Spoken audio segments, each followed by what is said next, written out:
talk. All recording in progress. Okay, continue. So I first, yeah. So it's okay with you to record your talk, Prof. Levy? Yeah, that's fine. Okay. So I first heard his talk in roughly 2011. It's very nice, very enjoyable, and I'm sure today's talk is definitely going to be excellent. And I hope you enjoy, and then after the talk, you can ask whatever you want to ask, I guess. Okay, so now the stage is yours, welcome.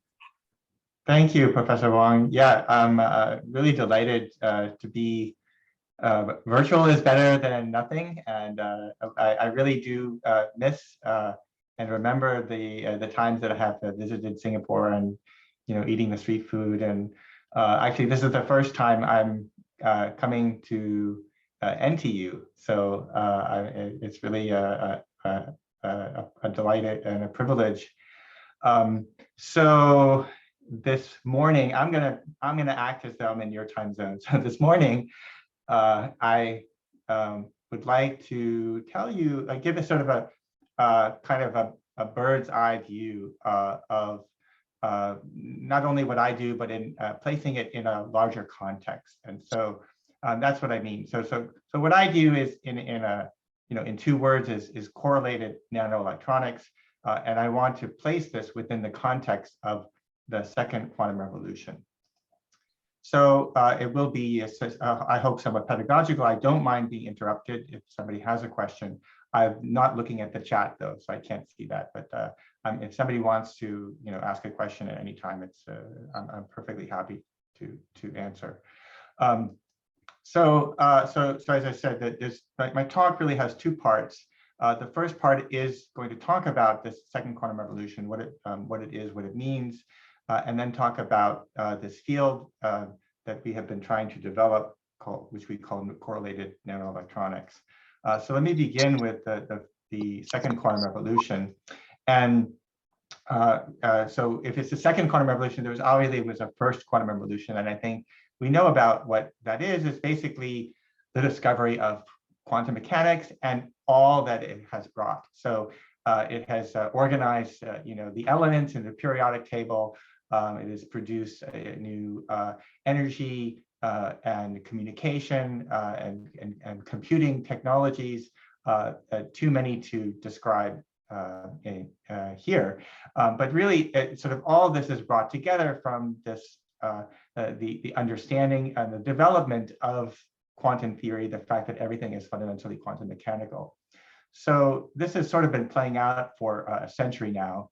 And we're at the point now where many believe that we're at the beginning of a second quantum revolution. And the idea here is that we're going to utilize the aspects of the theory that really weren't relevant to the technologies that you see above.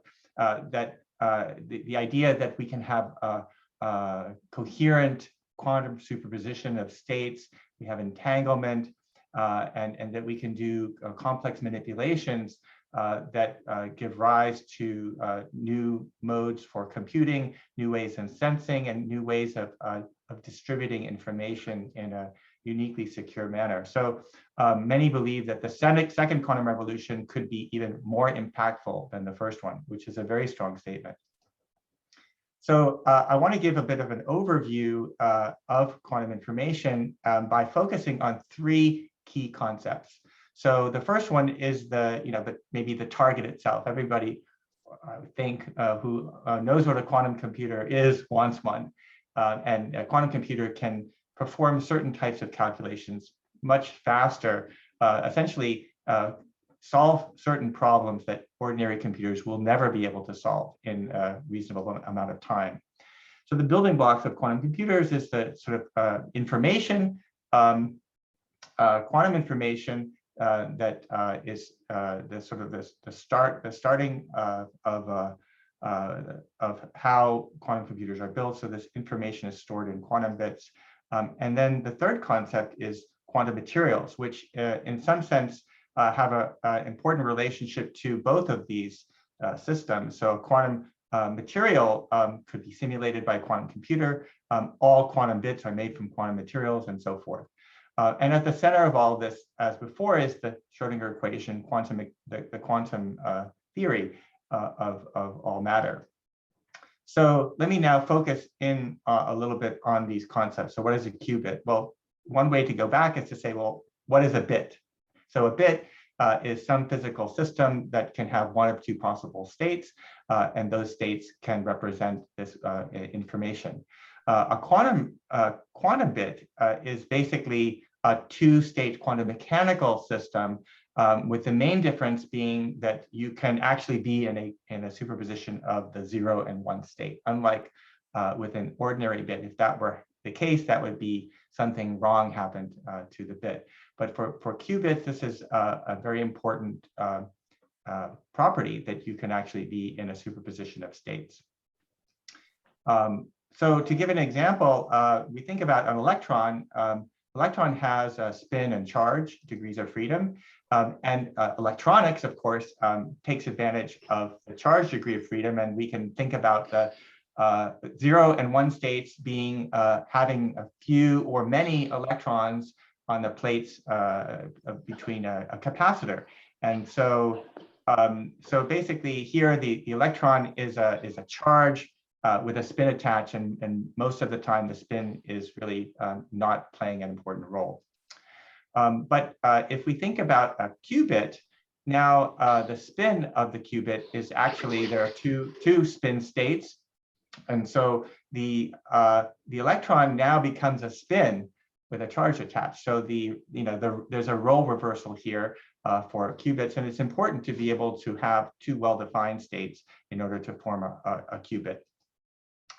Okay, so now let me start talking about quantum computers by describing what it is that they can do. So why are people excited about quantum computers? Well, it turns out that in sort of the complexity theory of computers, that there are classes of problems that quantum computers can do that are much faster. And the most famous one is the one that was developed by Peter Shor, which is enables a quantum computer to factor very large numbers in amount of time that is basically scales with the number of digits. So it's almost exponentially faster compared to the best known classical algorithms. So by contrast, multiplying two numbers together is very easy. This asymmetry is the basis of the public key encryption schemes that are used on the internet. So another really interesting type of algorithm is a database search. So I know we don't use paper phone books, or maybe, I don't know, we don't use paper phone books so much anymore. But if you wanted to do a reverse lookup, that is, find the name of a person whose number was given, that's not how phone books are sorted. And so you would need to essentially look through half of the phone book on average to find the name of that person. So this type of unstructured query would would scale as the size of the database. However, with a quantum computer, it turns out that you can use this parallelism inherent in Grover's algorithm to find the name of this person in the square root of the number of lookups. So instead of having to go roughly 1 million lookups, you only need about 1,000. So this is something that no ordinary computer would ever be able to do. This is a quadratic speedup, which is less dramatic than the exponential, but it's still fundamentally different from ordinary computers. So why are quantum computers so much faster? I'm not going to fully answer that question, but I'm going to point out some features that I think are important for understanding this. So if we think about the phase space for a qubit, for a single qubit, you have complete description comes from the two complex numbers, which I'm writing as A0 and A1. So their modulus squared add up to 1. And knowing those two numbers completely determines everything about the qubit. So this doesn't seem so difficult. In fact, your phone could certainly store or even process quantum information of a single qubit. The problem comes when you have more than one qubit. So imagine that we have now, n qubits. Well, there are now going to be 2 to the n distinct states of this n qubit system, and each state has its own coefficient in front of it. So you're going to have, in order to write down or represent n qubits, you need to have 2 to the n coefficients that are stored. Now, if n is equal to 300, then you need 10 to the 90, roughly, coefficients. And we don't have 10 to the 90 particles in the known universe. And it gets worse because a quantum program is basically an n by n, unitary matrix that gets diagonalized. So everything is incredibly complicated, what these systems, which are quantum mechanical, do for a living. And so in the end, of course, when you do a calculation, you're left with only n, in this case, 300 classical bits. So the quantum systems are naturally solving really complicated problems. They're storing internal information, which is only partly accessible, but is important, is central to the complex calculations that are being performed or that can be performed with a quantum computer. Okay, so moving forward, how do quantum computers actually work? So again, I want to appeal to our understanding of how ordinary computers work, but what I'm going to show you is not really how most people think about an ordinary computer. So imagine that we have a computer which has n bits. And so the first thing you do is you turn on the computer and you erase all the memory, set all the bits to the 0 state. So we can represent this as a probability distribution where it's really a delta function at the centered around the 0 state. Anything that spilled into the other 2 to the n minus 1 states would be errors, and we don't want those. So the point is that we're starting with a delta function at 0, and then what we're going to do is we're going to perform some calculations. We might load memory, we might perform gate operations, and what that's going to do is it's going to move this delta function around in the space of 2 to the n possible states. But we don't need 2 to the n numbers to represent it because we're only in one state at a given time. We only need the n bits to represent the state at any given moment. And in the end, we have some answer, which we read out and turn the machine off and so forth. So a quantum computer can be thought of in a very similar way, at least starting out that way. You want to start out in a well-defined state. It's very important to be in a coherent superposition of a state, which is by convention, the 0 state, where all of the qubits are set to 0. Now, instead of doing ordinary logic gates, you're going to do quantum logic gates. And this is essentially solving the Schrodinger equation in a controlled manner. And what that's going to do is take this delta function and it's going to spread it out over all of the 2 to the n possible states. And it's going to do it in a deterministic way, but one that would be very hard to track using an ordinary computer. And then in the end, we want this probability distribution to be refocused onto the answer.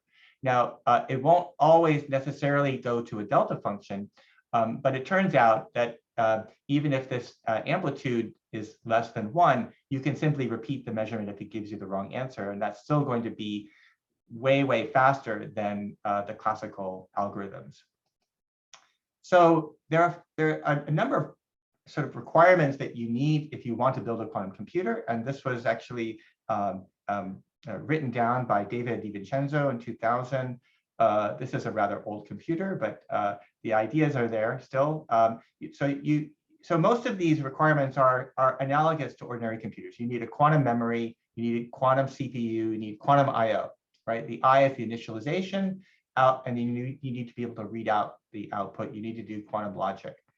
But there's a fifth requirement that's really difficult to achieve, which is the idea that this whole system essentially has to be cut off from the rest of the universe. So we cannot have any unwanted interactions between the qubits and the rest of the world, because that will lead to decoherence, it will lead to errors that will essentially prevent the quantum computer from functioning properly. So I was very interested in this, and I got excited about this around the year 2000. This is actually one of the first talks I gave at the MRS meeting, and I think the audience was very confused because this was not a thing, thinking about quantum computers and so forth. But I was very interested in taking some of the interesting materials properties that I was interested in, ferroelectric properties, and coupling them with semiconductor quantum dots. So the idea was basically to create electron spins on two adjacent quantum dots and to couple them using light. So the light will basically modulate the polarization and can do this on a very fast timescale, very precisely.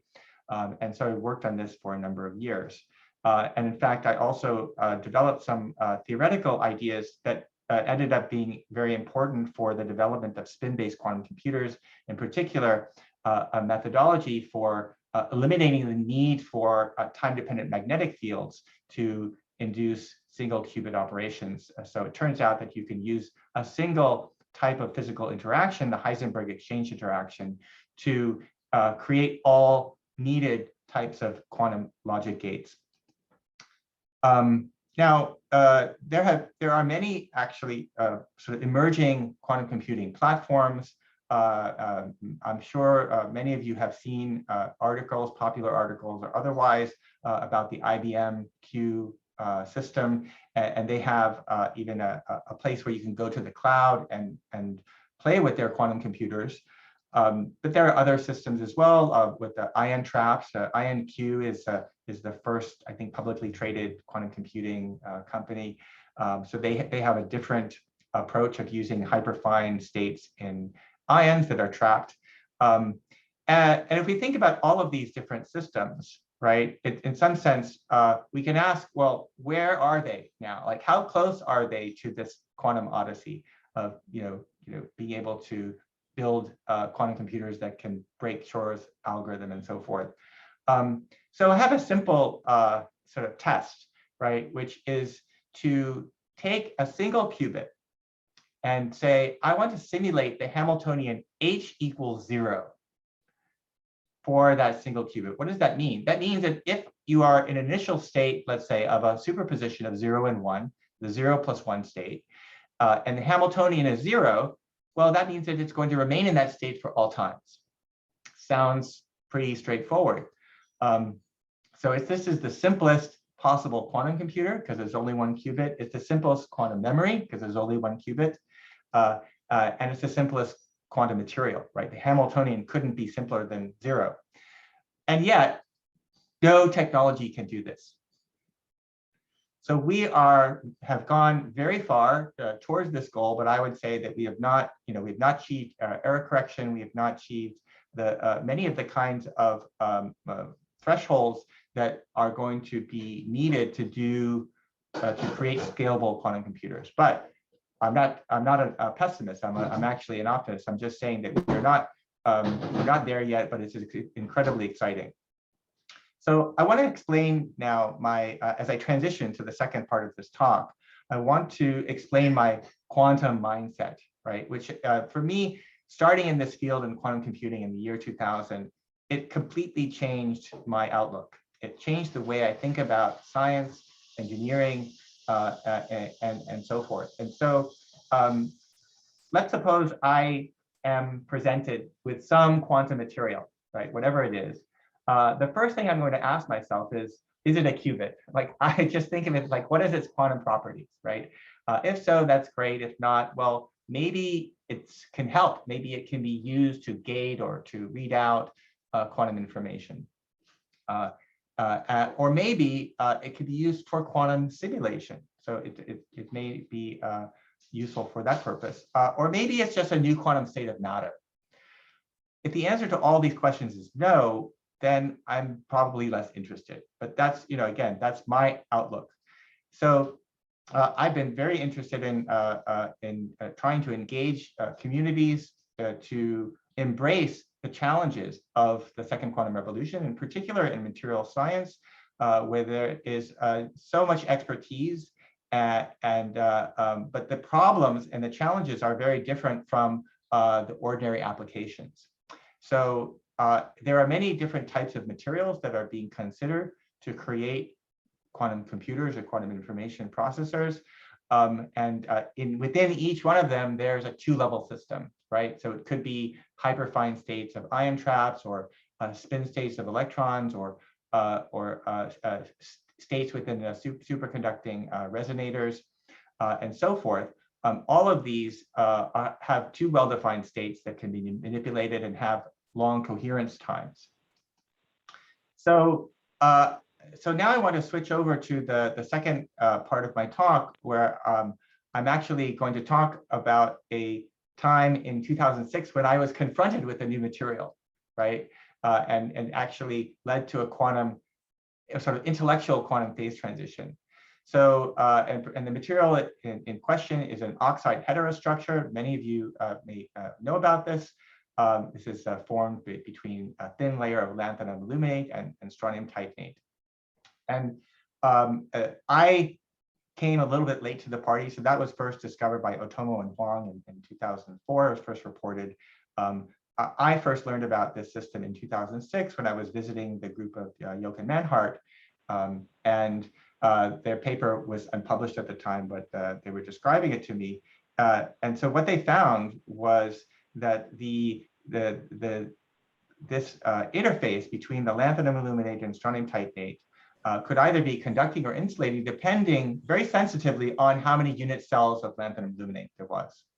So when you had less than 4 unit cells, the interface was insulating. When you had more than 4 unit cells, it was conducting. So and just one extra unit cell could tip the balance between being an insulator and being a conductor. And so what they also found is that if they took a sample that was 3 unit cells, so just on the cusp, that an applied backgate voltage to the substrate could reversibly switch the interface between the insulating and conductive states. So if they applied 100 volts to the back of the substrate, the interface would become conducting. It would remain conducting when they turned off the voltage. So it was a metastable state. And then when they applied a negative voltage, they could switch it back to the insulating state. So I was really interested in this, but this backgate being, on millimeter scale, I knew that it was too big to be to make a qubit out of it. But I was not deterred, and in fact, I had some, I had an AFM in my laboratory, and I thought, well, what if instead of applying the voltage from the back, we applied it from the top? So the idea was, the first thing you do is you make electrical contacts to the interface, because this lanthanum aluminate is highly insulating.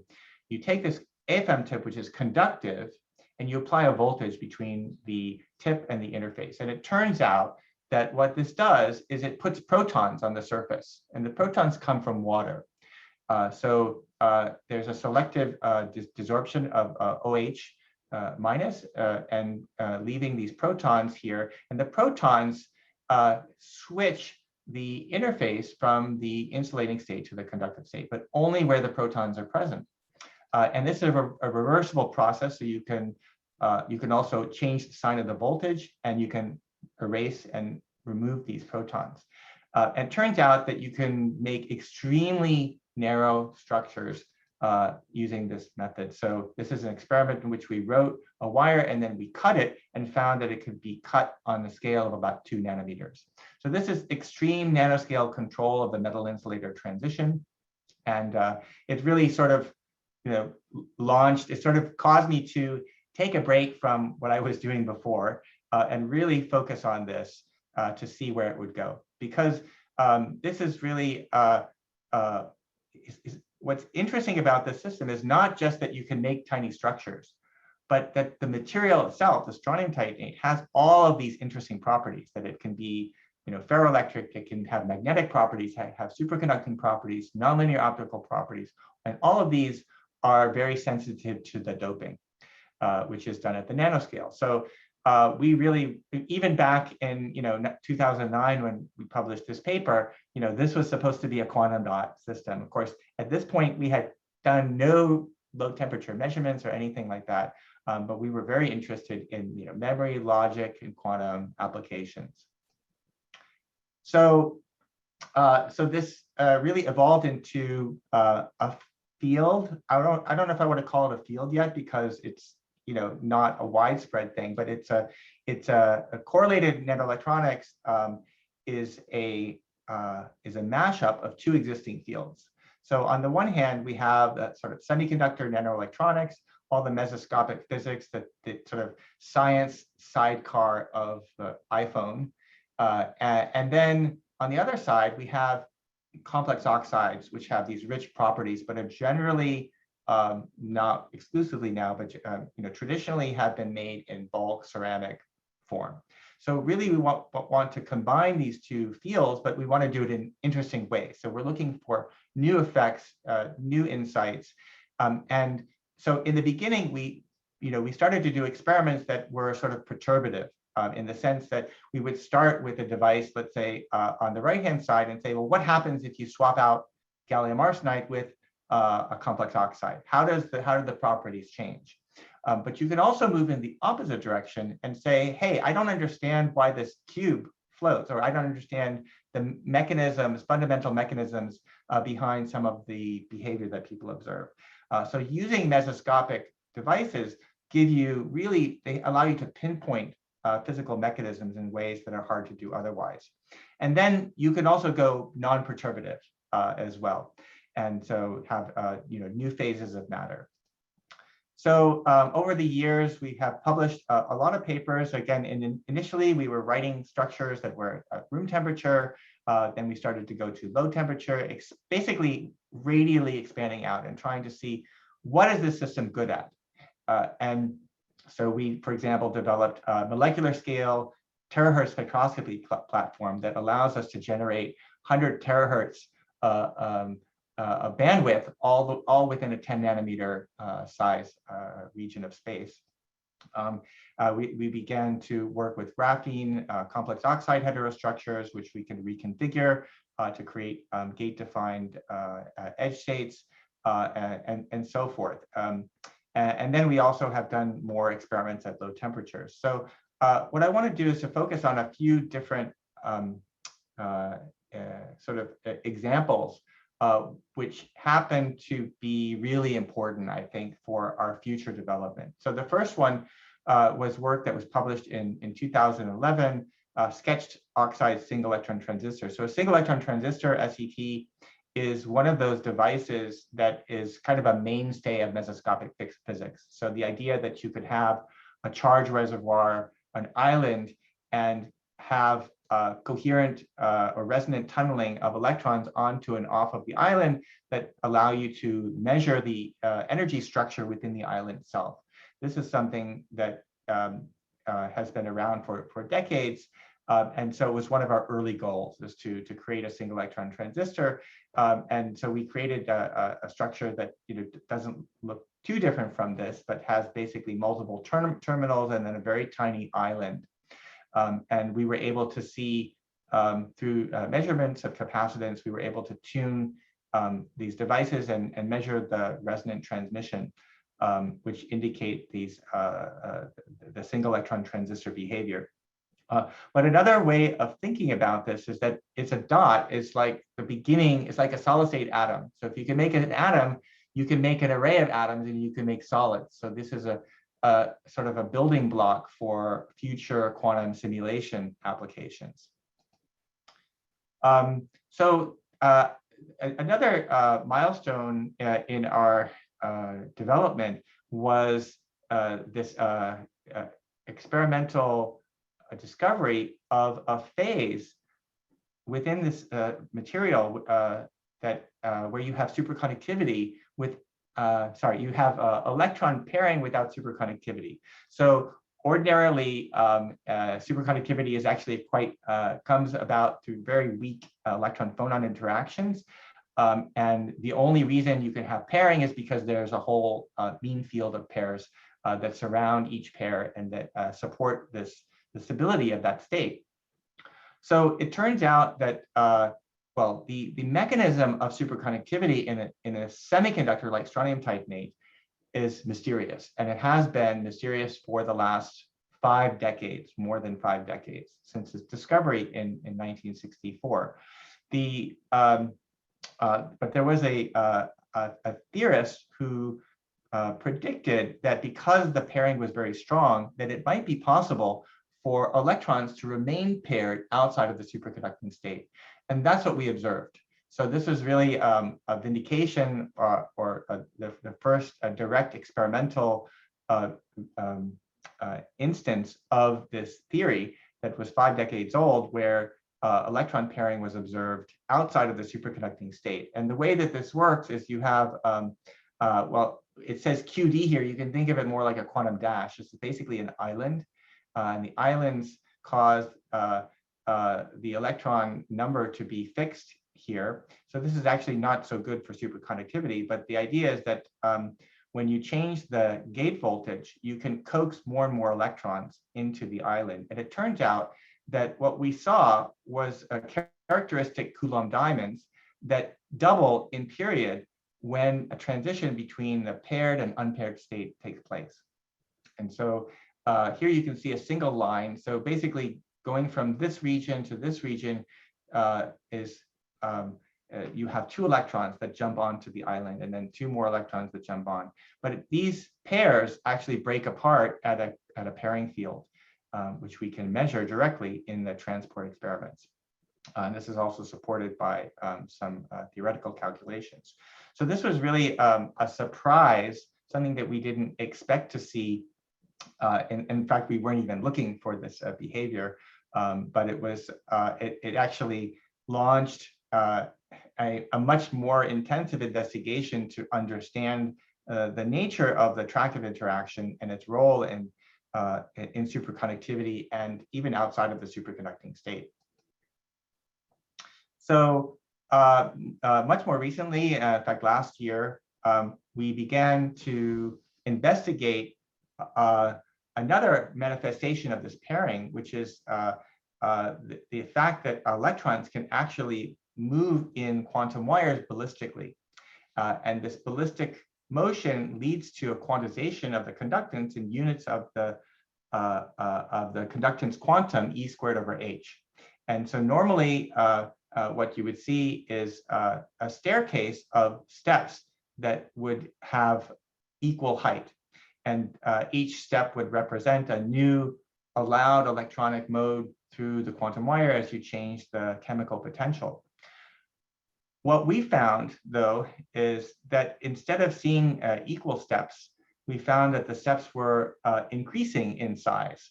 So instead of going from 0 to 1 E squared over H, it goes from 0 to 1 to 3 to 6 to 10 and so forth.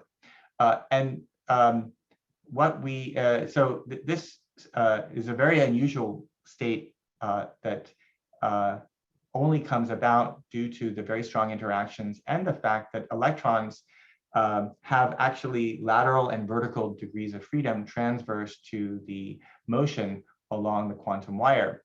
And so you can see that actually these marks that you see here, these are called transconductance plateaus. These are the derivatives of these curves. And each of these indicates a single mode of the wire. And you can see that this is the lowest mode, which is E squared over H. And then you can see this mode and this mode coming together and locking.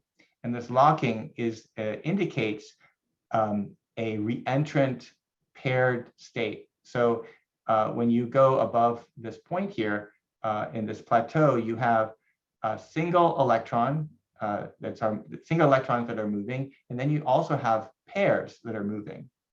And you can go further and get 3 of these states coming together, and this is a trion phase.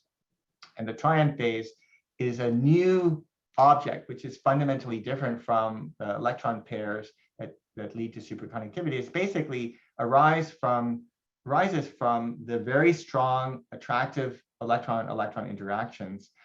In this case, they create bundles of charge that have 3e.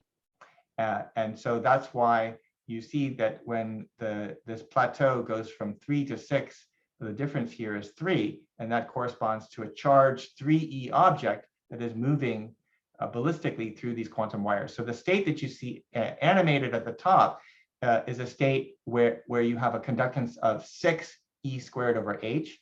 And the fastest electrons that are moving are the single electrons, and then you have pairs, and then you have the trions.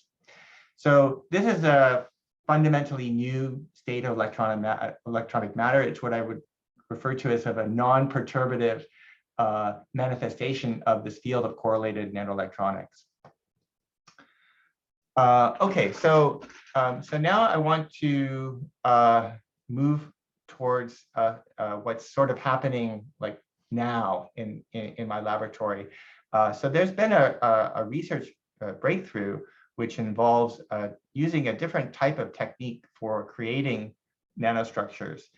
So the way in which we've created nanostructures ever since 2007 has been to use a conductive AFM tip, which basically alters the charge state of this lanthanum aluminate and creates nanostructures in a reproducible, reconfigurable fashion. So this is a very powerful technique. However, and we have collected a lot of AFMs over the years, but this technique has limitations. So one of the main limitations is the speed with which it writes. So we're limited to about 1 micrometer per second. And so that in itself, you'd say, well, why not just be patient? Well, it turns out that the devices themselves are metastable. And so they decay back to the insulating state after a period of time, let's say about roughly an hour. So what this means is that we're limited to anything that we could write in, let's say, 10 minutes or 15 minutes. So once you start writing, the timer starts, and you have to write everything really quickly, and that puts some strong constraints on the types of structures that we can work with. So generally, that's one of the reasons why we've been focusing on one-dimensional structures. So the other thing is that I mentioned earlier that we have looked at graphene complex oxide structures, and we can write through graphene, fortunately. So that means that there's a lot of interesting physics that we can do that I don't have time to talk about today. But we know that graphene is only sort of the tip of the iceberg, right? There's so many 2D materials, and graphene itself, if you want to make extremely high mobility graphene, then you want to encapsulate it with hexagonal boron nitride and so forth. So we know that bilayer graphene doesn't work, right? So we, in our first publication, we showed that you can write through monolayer graphene, but not bilayer graphene. So there are limitations with the kinds of heterostructures that we can create.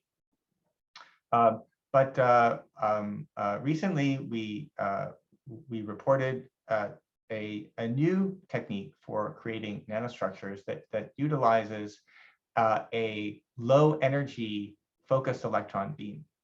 And well, in the initial experiment that we did, we had to borrow time on an instrument that was a shared, it was basically a shared e-beam facility, and we had to put all our electronics and stuff. So we were very limited in the type of experiments that we could do, but we were able to demonstrate that this technique works. So basically, most e-beam lithography facilities, they work with beam energies that are, it's like 25 kilovolts or 100 kilovolts, something like that. The problem is that these are highly insulating materials. When the electrons go into the material, they create a lot of damage. And in fact, really, what we're mainly interested in altering the surface properties. So what we wanted to do is dial down the voltage to a very low value, like 100 volts. And with 100 volts, you don't penetrate even into the interface. You're only going, within the first nanometer or so of the lanthanum aluminate. But what we found the first time that we did this experiment correctly is that it is very good at creating nanostructures. And these are reversible, so you can erase them. Well, we currently have to erase them with an AFM, but they erase and behave just like AFM written structures. So we can also write through 2D materials. And in this experiment, we wrote through graphene, but we have unpublished work where we have written through bilayer graphene, hexagonal boron nitride, and so forth. There's no problem. You just have to dial up the voltage a little bit in order to get this to work. So buoyed by these initial encouraging results, we decided to get our own dedicated system. So this is a Zeiss Gemini 2 system. So if we compare this with the AFM, it's 10,000 times faster, right? So this is really transformative for a number of reasons, not because we're impatient, but because of the complexity of the structures that we would like to create. We're not limited by that complexity anymore. And also, these structures are written in vacuum, not ultra high vacuum, but like 10⁻⁶ or so. And what we know from previous experiments with AFM written structures is that when you put written structures in vacuum, they retain their behavior so that the decay is frozen out. So we have no time limitation anymore for creating structures. And again, the other really important capability for the future is being able to write through thick layers of 2D materials. And so this is something that we're very excited about because there are enormous opportunities for creating nanostructured 2D materials for the purpose of quantum simulation.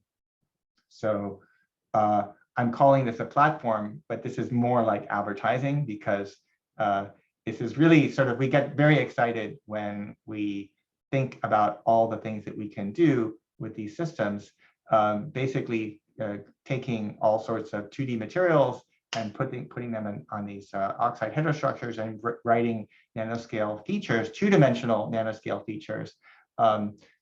We think that this is very enabling for creating new forms of electronic matter, whether they're interesting, highly entangled states in quantum spin liquids, or more generally 2D Hubbard models where we want to change the sign of electron-electron interactions by using a layer that is separated from the strontium titanate layer, which has attractive interactions. We can potentially create 2D Hubbard models in 2 dimensions. So there are many other things that might be possible, including creating electron spin qubits that are gated at the nanoscale through these various types of integration. And really, what I would say we're inspired by what is going on in the quantum computing community, where you really want to be able to put this into the cloud. So you want to be able to work with theorists who can design some 2D quantum materials, and then you can print them out and examine their properties. So this is really where we're very excited about these days. So let me now sort of try to kind of tie this together, put this into perspective. So in 2006, we discovered this ability to create correlated nanoelectronic systems. But the real question is, how does this help with the second quantum? How does this help advance the second quantum revolution? So we can ask the question, is this a new state of quantum matter? And I would say that the answer is yes and yes. So I told you, although very briefly, about the electron pairing without superconductivity state that we discovered in 2015. That's a new state of matter.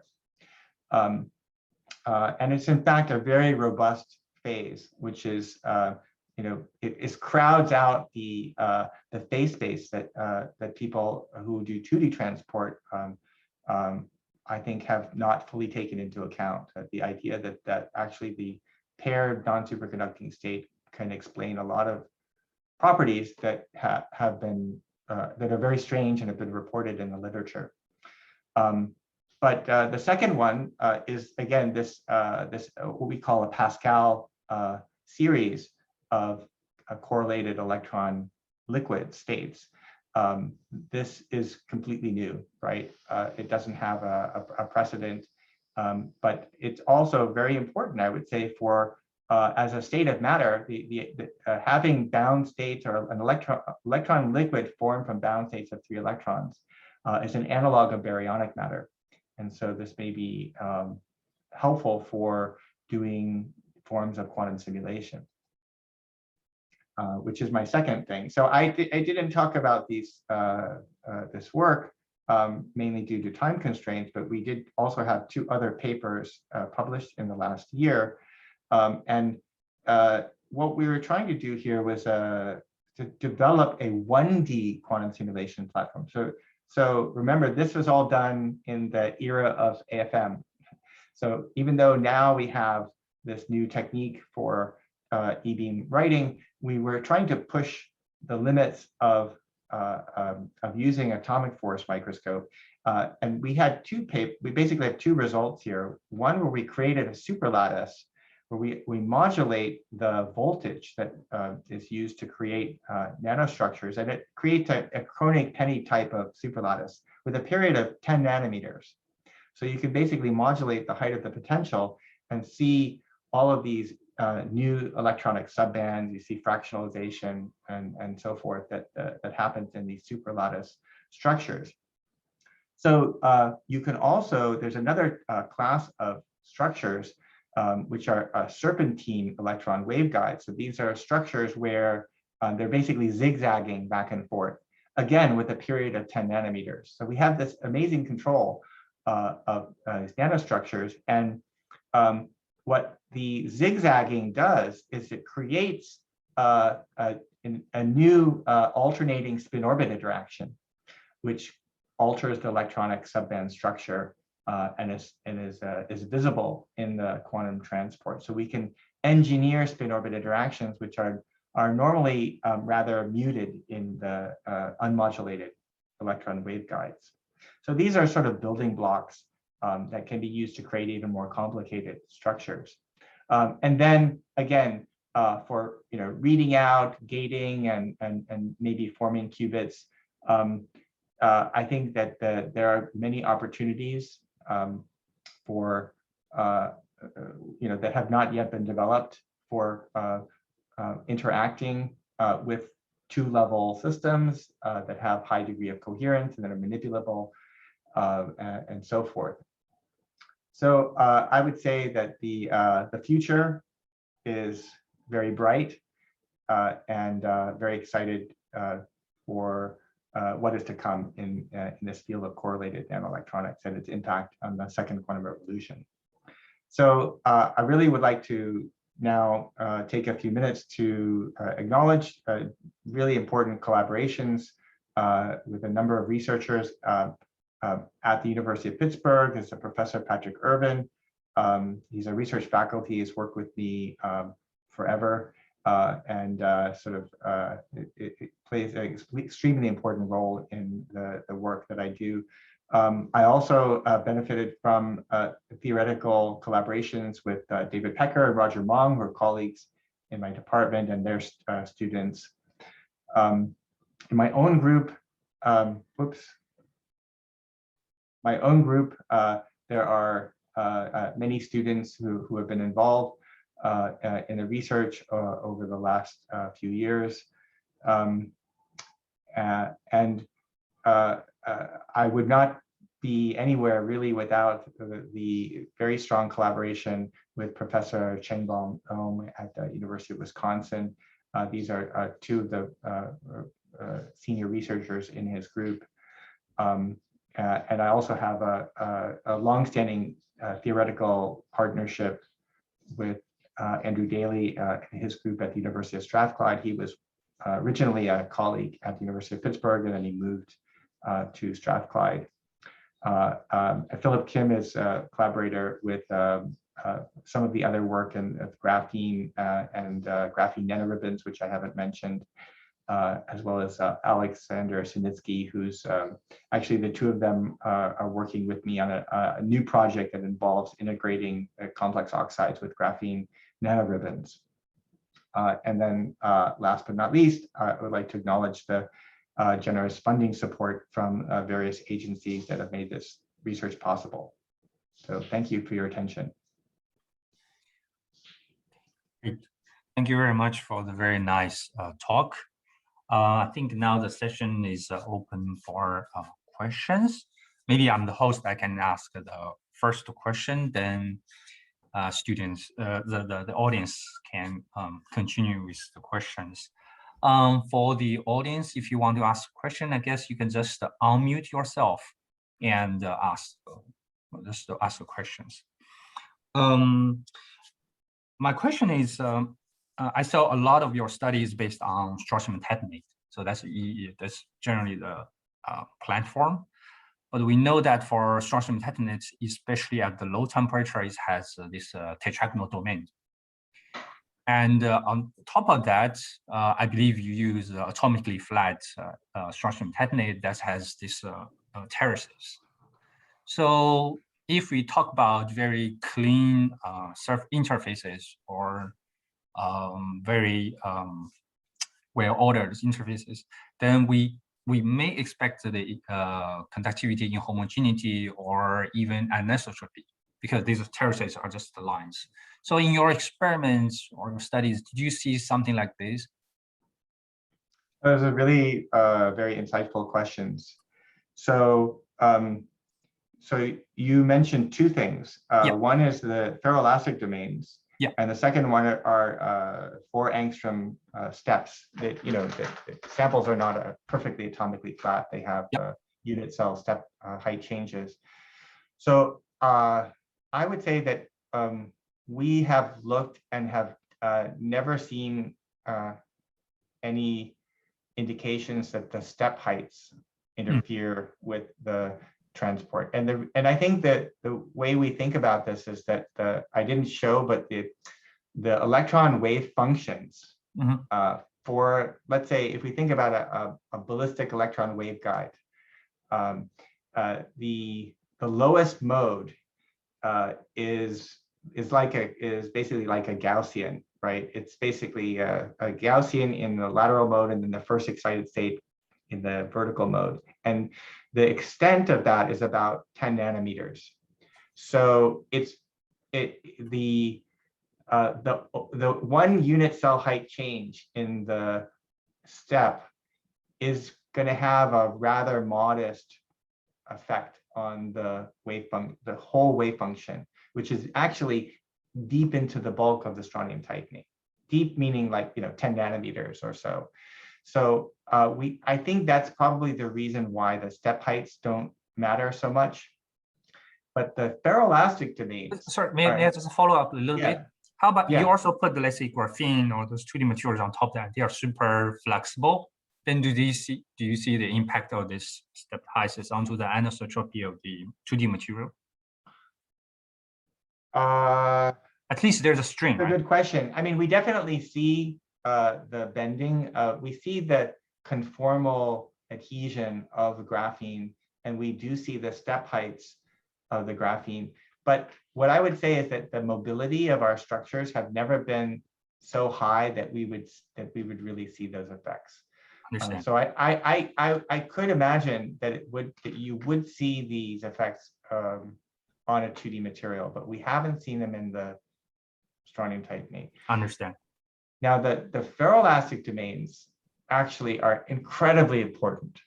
I didn't talk about them at all in my talk, but we actually believe that ferroelastic domain walls could be the mediators of electron pairing in the superconducting state.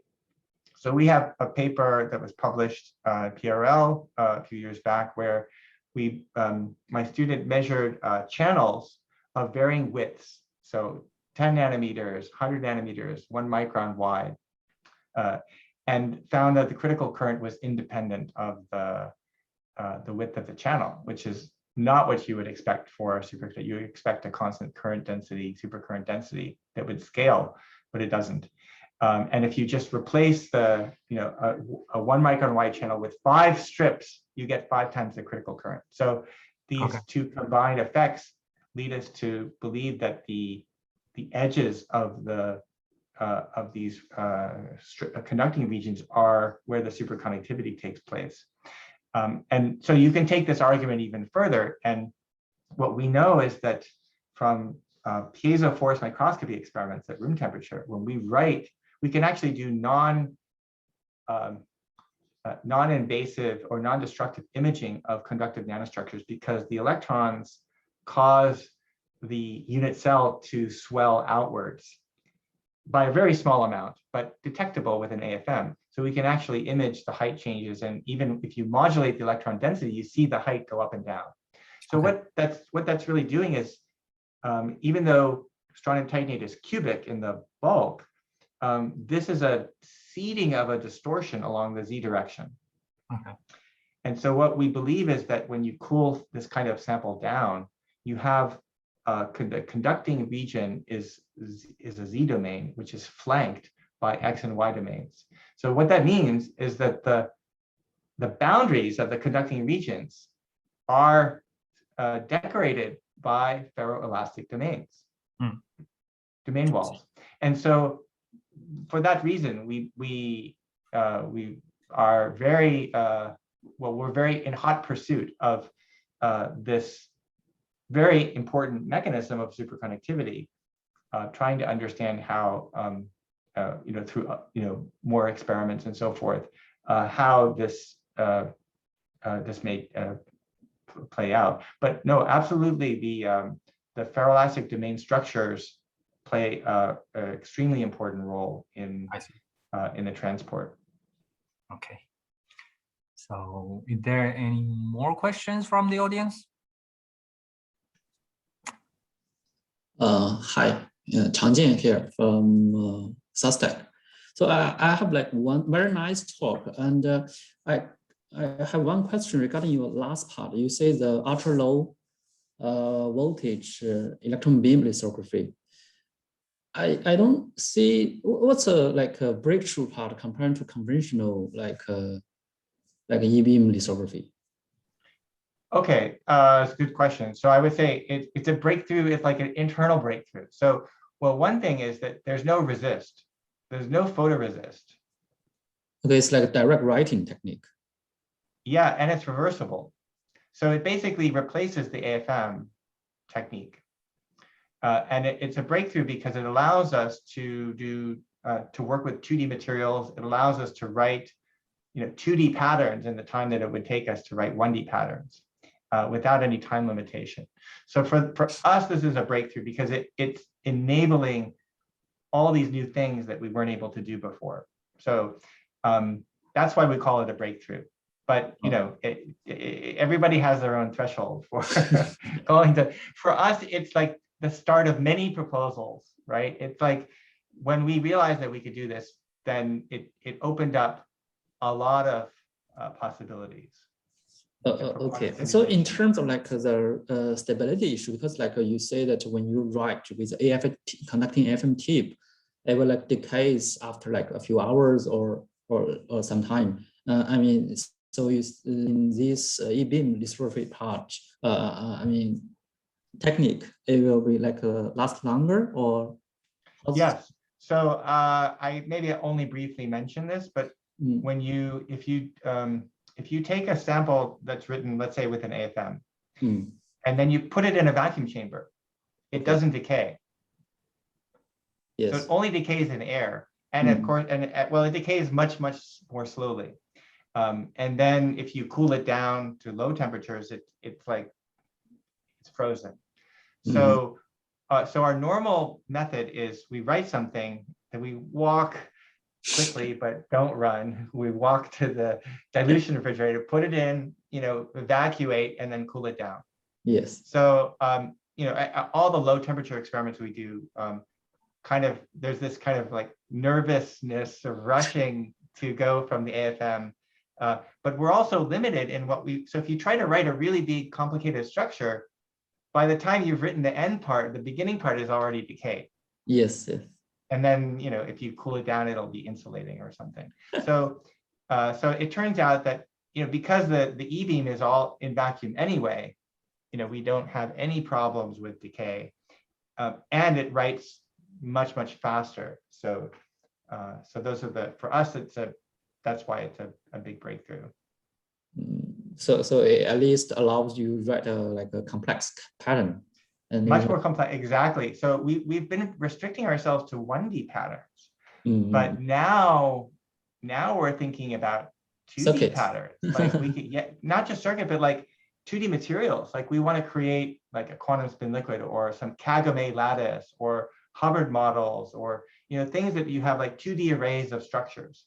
These are just word pop. They weren't even conceivable before. Okay. So like 2D Hubbard model is like unsolved problem in physics, right? Yes. So if we think that we have a platform for, on demand, you just print out, your pattern of solid state atoms and control their couplings and so forth. I mean, we've not done it at this point, but we've done a lot of work in 1D. So we're going to build up based on our knowledge of 1D systems. Maybe I just comment a little bit about this EBL patterning technique. Based on my personal experience, patterning oxide is really difficult because oxides, sometimes they're really insulating or highly semiconducting. There's just no way to pattern it by EBL because there's a charging effect. And also, even we pattern it by the resist, then we have to bring the resist or the samples to the high temperature chamber for the deposition. Once it heat up to 100 degrees, then the resists are gone. So there's just almost no way to pattern oxide using EBL. So just my personal experience. So that's why that's exactly right. In fact, when we started in like 2006, like we had two parallel tracks. Like one was we were going to try E-beam, and the other one was the AFM. And then when the AFM like took off, we just forgot about the E-beam. But yeah, I mean, we did actually expose some of these samples, and then when we looked at them like a few weeks later, they were all cracked and just horrible looking. So we kind of stayed away from this. But this is this is not E-beam. It involves an electron beam. It's a lithography, but there's no photoresist. So it's fundamentally different in that way. The electrons don't penetrate into the bulk. So you can do simulations. With 100 volts, they really don't go past 1 nanometer. And that they catalyze, I see another question from audience. Okay, Professor Levy, hello, can you hear me? Yes, yes. Okay. Very nice talk. So actually, I have 2 questions. So you propose actually in your paper, right, write about the electron pairing, but not superconducting, right? But we know that at a low temperature, especially for the low carrier density STO interface, all the electrons should be, concentrated in the domain wall because it's highly conducting instead of the bulk of the domain itself. So to me, right, it's not like a perfect 2D system. It's more like a 1D channel, connecting with each other. So I'm not sure. Well, in that case, your pairing electrons will show different transport properties. Maybe, for example, magnetoresistance. In that case, I mean, for example, if you're changing with a magnetic field, right, those pairing electrons were traveling around the domain walls, and then will give you maybe not like a quantum oscillation, maybe another type of magnetoresistance behavior in that system. Yeah, no. This is a good point. So the question of a domain wall, right? So it turns out that like there's a difference in the subband bottom of a Z domain and an X and a Y domain. So if you have an XY domain, that's unusual, I think, for these oxide interfaces. But normally, like having a ZX domain, the whole Z domain should actually be populated. And so what we find is that it's like you have a strip, and this has also been seen in like scanning squid measurements and so forth, that you'll have like strips of Z domains, and then regions that are could be insulating and then conducting and insulating. So I agree with you that but I also think that that the interface is different from the bulk of the strip that is a Z domain. And that's what we found with our the experiment where we created channels of different widths. So we found that the normal state conductance scaled with the width, right? It was proportional to the width, but the superconducting critical current did not.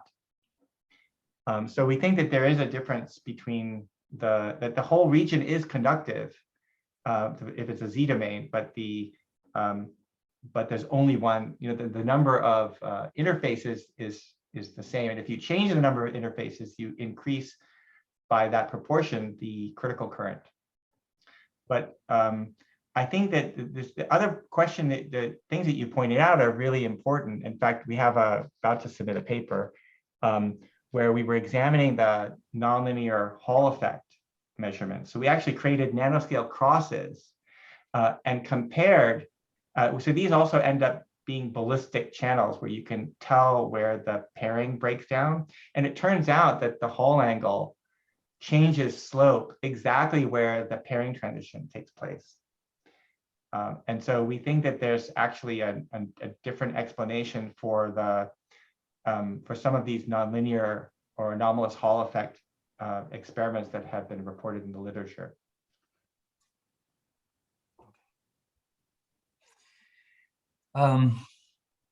Is there any more questions? I have a technical question. Once you have written such tiny waveguides, how you can actually visualize them or make sure without the waveguides are being destroyed that they're actually so tiny and they're still survived after some time? Well, so that's a good question. So we can do non-destructive imaging, but usually if you do that, then you wouldn't want to put that into the dilution refrigerator because the time it takes to do the non-destructive imaging would be time lost that would probably cause the sample to be insulating at low temperatures. But we can, we do, like when we're writing structures, we see that conductance jump when we connect the circuit. So when we're doing the AFM writing, we're monitoring the conductance of all the different leads. So it's not a local spatial measurement, but we have done those as well. But generally, we look for sort of certain signatures when we're writing these structures. We're looking for certain values of conductances and so forth that tell us that we're in the right range or something that's going to work at low temperatures. But I mean, to actually get the most out of the structures really involves low temperature measurements where we can model the electronic subbands. So we can actually figure out the curvature, the energy curvature of the confinement potential in these electron waveguides and model them according to even really simple single particle descriptions, except for the ranges where they pair and so forth. But that gives us, I would say, the most exquisite insight into the shape of the quantum wire. So we measure the shape by measuring the dispersion of these electronic subbands in a magnetic field and as a function of chemical potential. Okay, thank you. There are more questions?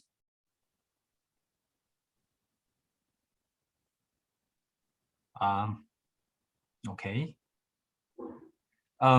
Okay, before we end the seminar, I probably advertise two more papers from Prof.